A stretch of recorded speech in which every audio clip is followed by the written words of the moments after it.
There were 28 minutes remaining at Edgar Street, and hope was starting to evaporate.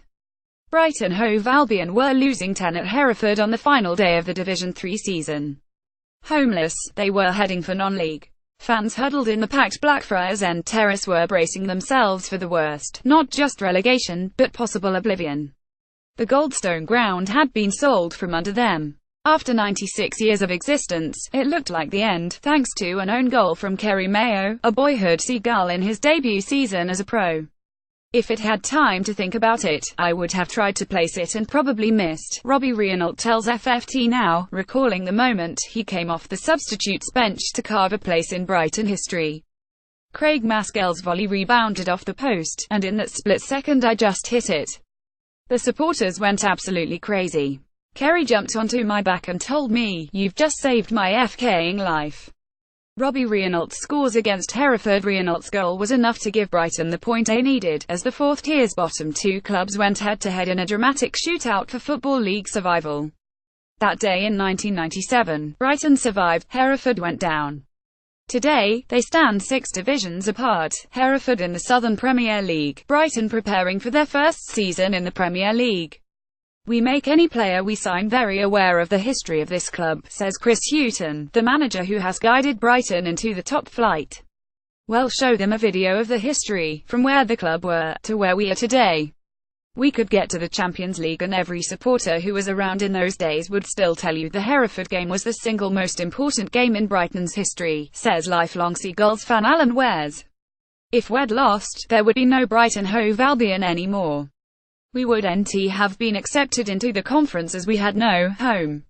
Liam Brady called it a different kind of riot. Head a mile up the hill from the seafront in Brighton and you'll find a reminder of where things went so badly wrong for the club.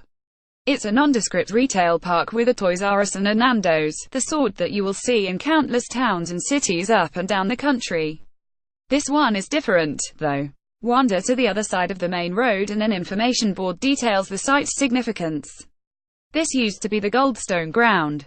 Many of us try to avoid driving past it," says Paul Samra, one of the most significant fans in Brighton's rise back to prominence.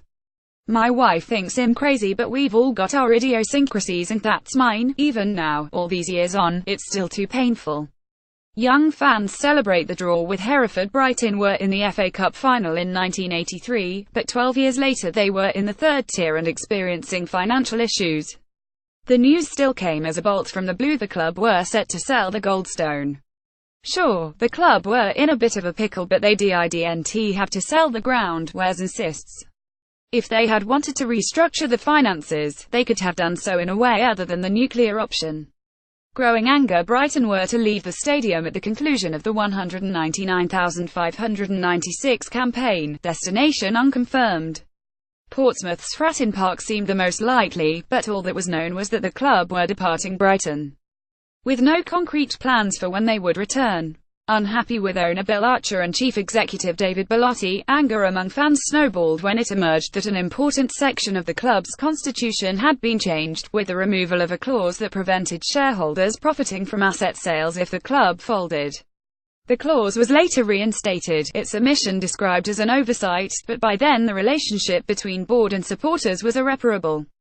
Samra and his fellow fans formed the Brighton Independent Supporters Association, and protests grew. The Goldstone ground in 1995. Meanwhile, the team were busy getting relegated to the fourth tier. They were already down when they faced York in their final home match of £199,596, what looks to be their final game at the Goldstone. More than 1,000 fans invaded the pitch, protesting right in front of the director's box. Supporters broke both crossbars, forcing an abandonment, with the match later replayed on a Thursday morning. "When the game was abandoned I thought, this is a moment," Wares says. "It was absolutely necessary. We were screaming and no one was listening." He adds, with a shake of the head, the AFA was more focused on Euro 96. Liam Brady called it a different kind of riot. "That was a really good quote," continues fellow supporter Steve North, an actor in London's Burning who would later co-write 2 books about the team. Brady had managed the club, departing in 1995 because of disagreements over the way it was being run. A day after the York abandonment, he stood outside the Goldstone offering to put his own money in as part of a consortium to take over the club, but it was met with resistance from the board. The pitch invasion brought a suspended 3-point deduction, to be enforced if it ever happened again. In the end, it turned out not to be Brighton's final game at the Goldstone, with the club granted a one-season extension before the Bulldozers moved in.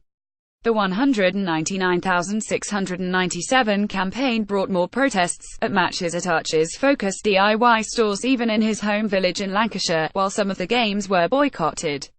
We were boycotting against Mansfield, but someone managed to get the gates open to one of the disused stands and we piled in. Suddenly there were 2,000 of us on this terrace, Chuckles North, dotting the site of the Goldstone ground as it is today. The pitch invasions continued. When the fans ran on once more against Lincoln, the FA deducted Albion 2 points, leaving them 11 points off safety after a nightmare start.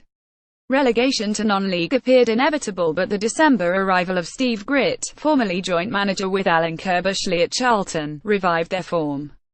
They didn't lose at home again for the rest of the season and beat Hartlepool 50 on Fans United Day, with supporters from approximately 65 other clubs, which included Eintracht Frankfurt and rivals Crystal Palace, stood shoulder to shoulder with Brighton fans and their cause. The protests finally persuaded Archer to sell up late in the season, to Dick Knight, Brady's original backer, but there was no saving the ground. The final game there came on April 26, 1997, when Brighton beat Doncaster to move off the bottom of the league for the first time in 203 days, ahead of the Hereford showdown. The club would spend the next two campaigns playing at Gillingham, some 70 miles away.